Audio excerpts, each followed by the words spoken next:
If you're sick of the mainstream sports outlets, well, so was I. So I started my own show.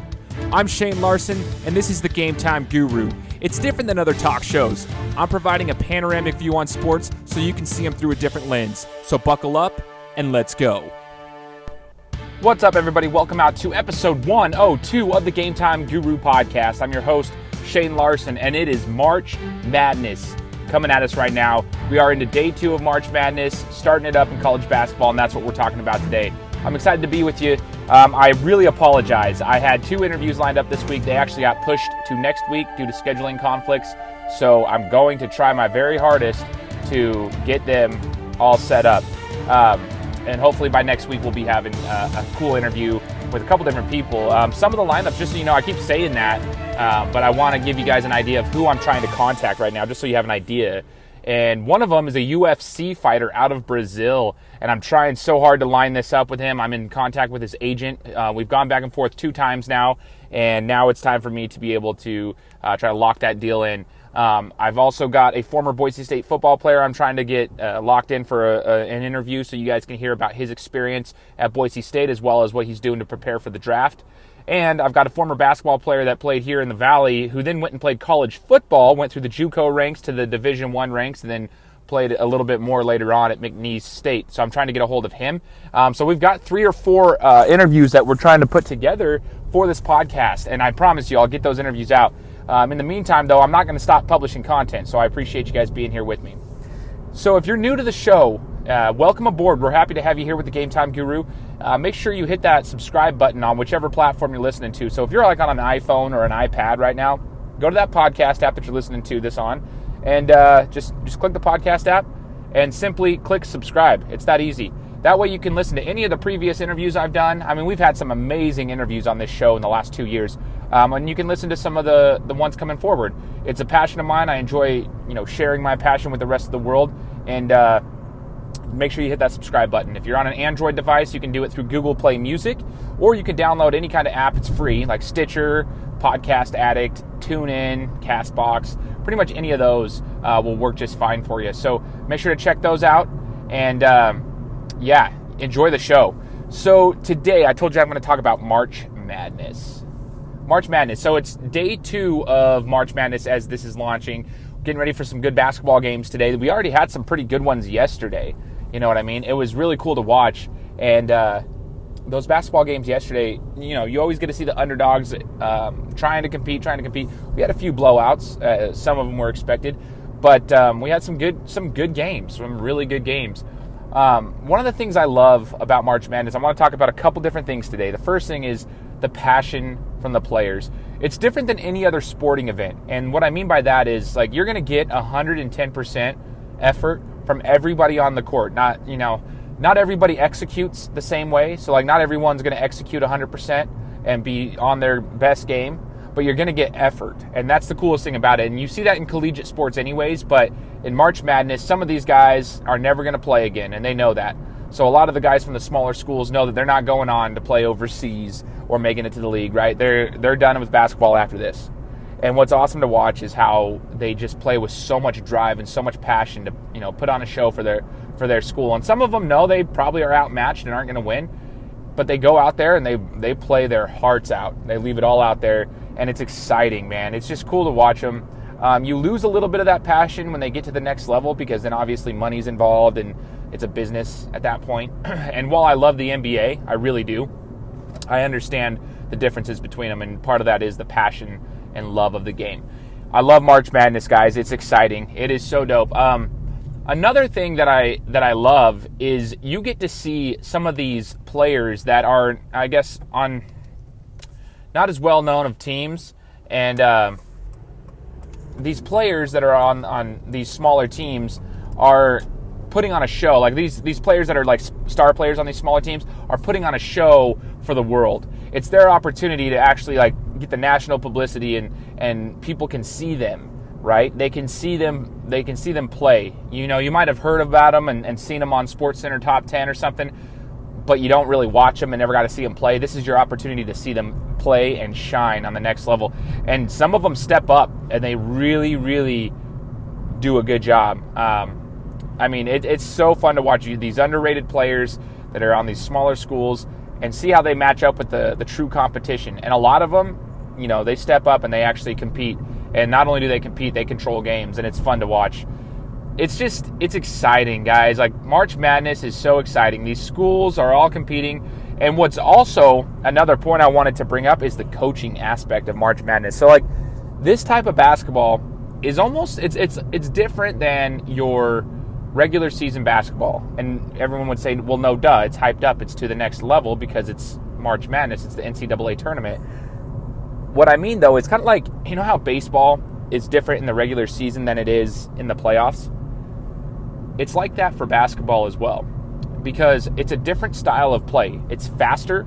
There's more adjustments that must be made on the fly, and you're going 110%. There's no conserving energy because you get a break in between every game, and so you literally know it's do or die. Like, you lose, you're out. So you go 110% and give everything you've got, and it's crazy to see the coaches. You get to see coaching adjustments. So one thing about basketball is, like, matchups it's like this with any sport, really. Like, baseball's strategic with the pitchers, football's strategic with the way you set up your defense and the way you set up your offensive scheme around certain teams. That's why they change it up each week for the most part. But, like, basketball's the same way.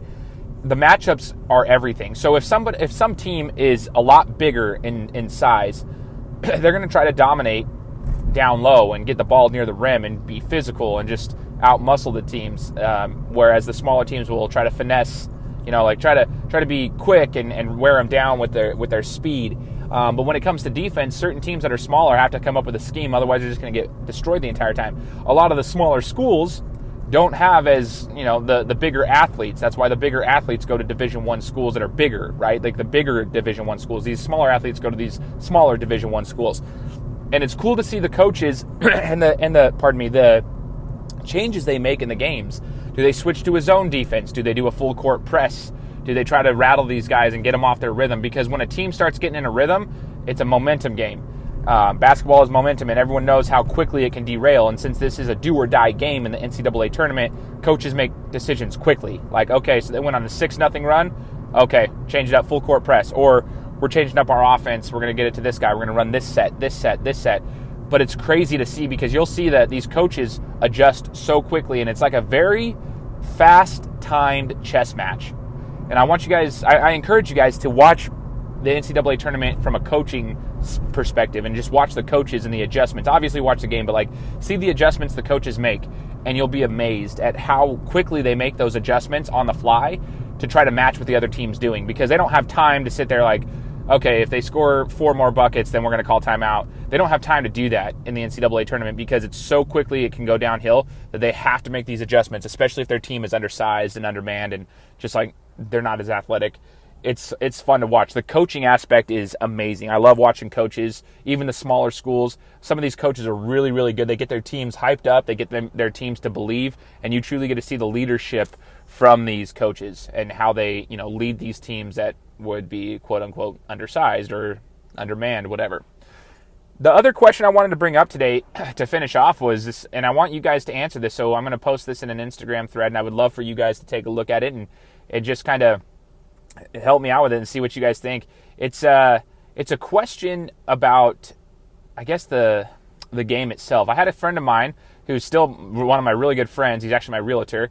In high school, he asked this question. You may not even remember it, but he asked me this question. He said, if you're a high school basketball team, do you think you'd be able to score? Would it be easier to score a bucket? So if you're a high school basketball team, do you think it would be easier to score one basket on an NBA team or an NCAA team that's playing in March Madness? And his point was, it was during March Madness, his point was the effort and defense that the teams do in March Madness is just all around 100% effort the entire time. They're all up in your face. They don't ever give up.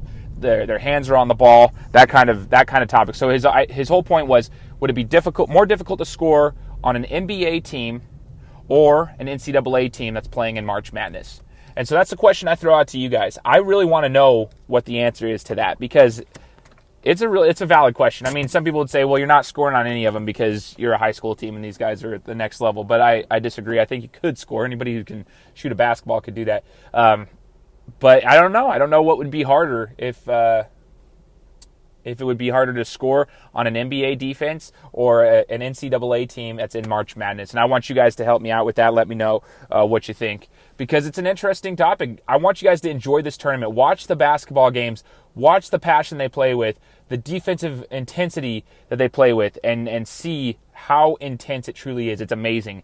March Madness is upon us, everybody. I can't wait to see who gets to the Final Four. My bracket's already busted. I actually chose Syracuse as a bracket buster for that matter, but they lost in the first round, so that's kind of done. I actually had Syracuse, if they could get past Baylor.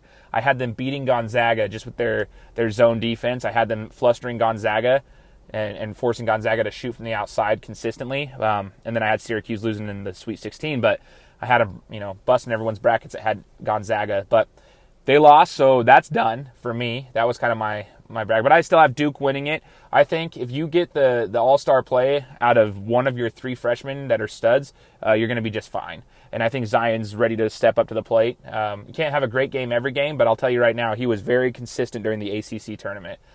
He came back and he played well for 3 straight games, and I don't see why he couldn't do that again, because he's a monster and he was born for this moment.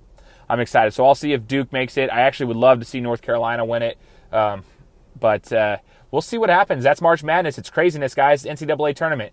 And that's all I got for you guys this week. But I hope you guys know I am truly trying to get these interviews lined up, making sure that they get set up so that we can bring you some more great content on the Game Time Guru podcast. And you guys know the drill. We'll talk to you next week. Guys, thanks so much for listening to another episode of my show. Now, if you could go and do me a favor, head over to iTunes, give me 5 stars, and leave me a review, it would be greatly appreciated. Thanks, guys. Appreciate your support.